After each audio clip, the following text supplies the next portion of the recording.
Exercise 2. Here we have the text. You have to complete it with the new words. Lesson 6C. Exercise 5. 1. Nellie's first editor wanted her to write about fashion. However, 2. there were very few female reporters in those days. In fact, 3. she wanted to write about people whom the rest of society ignored. For instance, 4. her reports often criticised the factory owners. Consequently, 5. they worked long hours in the factory. Indeed, 6. she discovered that patients in psychiatric hospitals lived in terrible conditions, though 6C. Exercise 6. 1. Nellie's first editor wanted her to write about fashion. However, Nellie was not interested in that. 2. There were very few female reporters in those days. In fact, Nellie was one of the first. 3.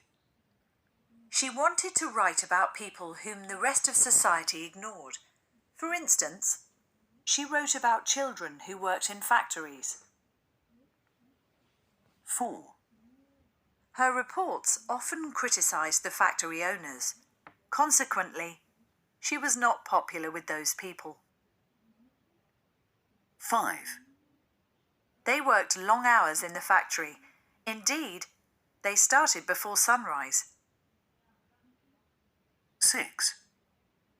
She discovered that patients in psychiatric hospitals lived in terrible conditions, though nobody seemed to know or care. Lesson 6C. Exercises 7 and 8.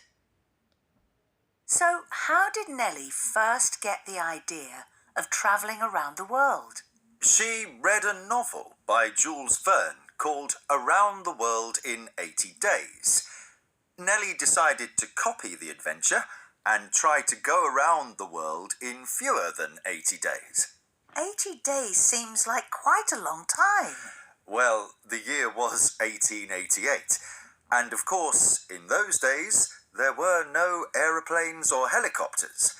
As a result, it took a long time to travel long distances. So, how did Nellie pay for this adventure? The owner of the newspaper, Joseph Pulitzer, agreed to pay for it. It was good publicity. Indeed, another New York newspaper, called Cosmopolitan, thought it was such a good idea that they sent their own reporter, Elizabeth Bisland, to go around the world too. Did the two women travel together? No. They both left New York on the 14th of November 1889, but Nellie went east across the Atlantic to London. Elizabeth travelled in the opposite direction, west across the United States. So it was a race. Exactly. Who could go around the world first? And how did Nellie get on? Most of her trip went well. From London, she went to France and met the author Jules Verne in a town called Amiens. She then went by train to Brindisi in Italy. From there, a ship took her to Port Said in Egypt, then Singapore and Hong Kong. There, she boarded another ship to take her back to the USA. However, while she was crossing the Pacific Ocean, there was a storm. She arrived late in San Francisco and missed her train to New York. Oh dear. So what happened? Joseph Pulitzer didn't want Nellie to lose the race. For that reason, he paid for a private train to bring her home.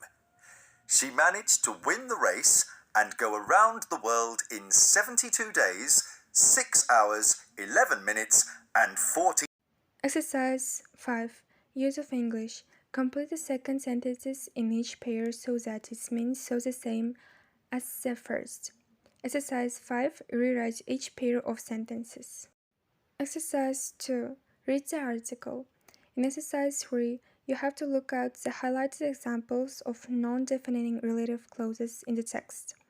Exercise 4. Complete the sentences with the phrases A and E.